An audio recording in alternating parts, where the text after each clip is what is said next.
വിശദാംശങ്ങളിലേക്ക് നോക്കാം. KPCC president സ്ഥാനത്തേക്ക് കെ സുധാകരന്റെ തിരിച്ചുവരവിനുള്ള സാധ്യത മങ്ങുന്നു. അധികാര കൈമാറ്റം ഫലപ്രഖ്യാപനത്തിന് ശേഷം മതിയെന്ന നിലപാടിൽ കോൺഗ്രസ് ദേശീയ നേതൃത്വം. കഴിഞ്ഞ ദിവസം ചേർന്ന തെരഞ്ഞെടുപ്പ് അവലോകന യോഗത്തിൽ ഈ വിഷയം ചർച്ച ചെയ്തില്ല.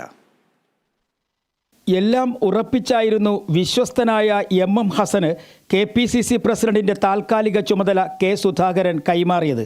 ദേശീയ നേതൃത്വം താൽക്കാലിക ചുമതല മാറ്റത്തിന് അംഗീകരിച്ചതും അങ്ങനെ തന്നെയായിരുന്നു. എന്നാൽ കെ സുധാകരൻ്റെ തിരിച്ചുവരവിനോടുള്ള ഗ്രൂപ്പുകളുടെ താൽപ്പര്യക്കുറവ് ദേശീയ നേതൃത്വം മനസ്സിലാക്കിയതോടെ കഴിഞ്ഞ ദിവസം നടക്കേണ്ടിയിരുന്ന അധികാര കൈമാറ്റം നീളുകയാണ്. എല്ലാം ഫലപ്രഖ്യാപനത്തിന് ശേഷം മതിയെന്ന നിലപാടിൽ AICC നേതൃത്വം എത്തി എന്നാണ് ഗ്രൂപ്പ് നേതാക്കളുടെ വിലയിരുത്തൽ.